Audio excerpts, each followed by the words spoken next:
No, it was. That's fine, thank you. Hello everybody, and welcome to Video 5, Series Dead or Alive Addictions. Today I want to talk a little bit about a few things that I think is very important. First of all, I want to talk about the aspect of enabling, and I'm talking about enabling an addict. You know, there's many parents, mothers and fathers, sisters or brothers, working colleagues, friends, whoever, that seem to feel that if there is someone that they know that has an addiction, mainly a drug addiction or alcohol, that they somehow they need to help them. And a lot of times addicts will ask their families and so forth for additional help. And that can be in the form, usually always financial, but that can be in the manner of, say, paying their rent, buying their food, paying for utilities, paying for clothing, licenses, many things that they would just normally be using and that they would require. Now, naturally, there's many addicts out there that are totally, they're unemployed, they have no income, they don't have their own place to live, they don't have a vehicle, but then again, in contrary to that, or in stark contrast, there are other addicts again that, you know, are renting a home, that have a job and are working at various places and so forth.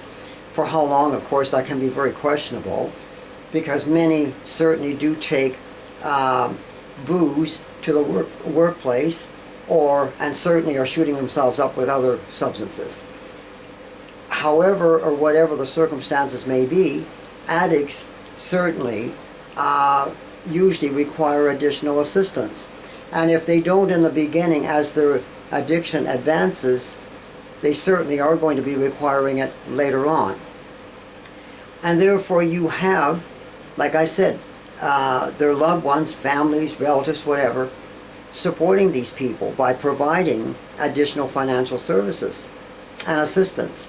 And the worst thing that it is, they don't seem to realize that they are enabling the addicts themselves, and what they're really doing is they are helping, even though they refuse to recognize this, and I've told many of them, what they are doing is helping the particular addiction to continue to advance and get worse. So in other words, yes, they are helping their son or daughter or friend or sister or brother. They are actually helping to kill them each and every day. But they don't recognize that. And then many of them will say to me, well, I have to do something for them because they're my son, they're my daughter, they're a friend, whatever. But again, that is the reality of the situation. So certainly one needs to be very careful about that. Another thing that I would like to talk about briefly is people and their status, their pride, their ego. You know, I've had so many parents in particular, fathers and mothers, that would say to me, oh, you know, I've often thought about talking publicly about this, speaking openly, and telling the world and telling everybody that, you know, my son has an addiction, my daughter has one, excuse me. And then I've had others that would say to me that they're going to do this. They're going to speak publicly, they're going to go to schools, they're going to go to and talk openly with regards to support groups. They're going to talk in churches, they're going to talk everywhere. When in fact, when it all comes down, they talk nowhere and they keep their mouths shut. So I've often said to many of them, you're fooling yourself. Not only are you fooling yourself, you're lying to yourself and you're lying to everybody else. And then when I have said to many of the parents, well, why don't you speak openly? Why don't you just simply come out and say that you have a son that is an alcoholic, or you have a daughter that is an alcoholic, or drug addict, whatever it may be? And the first thing that I get is, I've had mothers and fathers say to me, well, I don't want them to know that my son is a drunk. I mean, that I don't want. So I've said to them, well, what do you want them to know? That your son has no problems and that he's fine, or that your daughter doesn't drink and she's living a fine, healthy, great life. No problem. I said, why are you lying to yourself, but more importantly, why are you lying to others?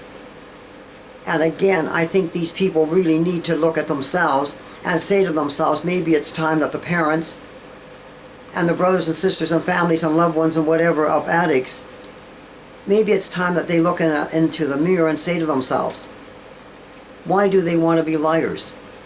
Why do they want to build up this false hope of helping someone, when in fact by remaining silent and not telling anybody, they're encouraging the addiction to get worse? And believe you me, anyone that has an addiction, it can only get worse and it will continue to advance. So the more silent that you remain and you keep within yourself, and the more silence that there is that continues to remain, the worse the addiction is going to get. And that is the most unfortunate thing. And one of the last things that I want to touch briefly on, someone had said to me not so long ago that perhaps I maybe should put out there, or put out on a video, a type of poster child. And that would mean of the various people that I've worked with. And of course I've worked with addicts for the past number of years. And I'm going to mention a young man by the name of Bradley. And I know that I know many other fellows that is called Bradley as well, their first name. However, the Bradley that I'm referring to briefly, I'm going to say this. The young man certainly has passed away. He was a man in his mid-30s. He was gay, and of course he had also come down with AIDS, and he was a drug user. He was a drug addict, and he lived with his family till the end. He did have a special friend that used to come out and used to visit him periodically, and the situation was that he had a profession. He loved music. He loved the arts, and was very creative, and he used to write quite a lot of poetry. And anyway, as time progressed and his condition worsened, he had a number of friends. However, the fact that he was gay, he was very flamboyant, and wherever he went, of course, other fellows and that simply knew what he was, and because he certainly put out that he was particularly gay, and he was proud of it, and he certainly kind of flaunted it out in society greatly. And of course, he would get a lot of odd looks for various fellas, and they would certainly be laughing and kind of, you know, making jokes behind his back, that type of thing. So it could become very humiliating for him as well. Anyway, as time continued, his condition worsened, like I said, and eventually he passed away. And as a result, his parents and his family in particular, they would not put out any public notices about his passing, but about his passing at all. Everything was kept very quiet. They never had no service for him. In fact, they just simply wanted to ignore that he was ever on this planet, that God had ever created him, and that he was living on this planet as one of God's children. And I felt that that was very sad. Their pride and their status and their ego obviously took over these people, and they never would tell anybody that he had passed. They ignored any questions about as to how he was or where he was or what was happening, and it was like they just continued on with their life, and they never talked any more about him. And I felt that it was despicable. I thought it was disgraceful, and I just felt that it was so sad in regards to this young man, because he certainly did live, and he was just as valuable as any other human being on this planet. And but there again, I want to put that out because that's just another example of how people and families will turn around and they will try to keep an addiction secret. They will also try to keep someone's own self-identity a secret as well.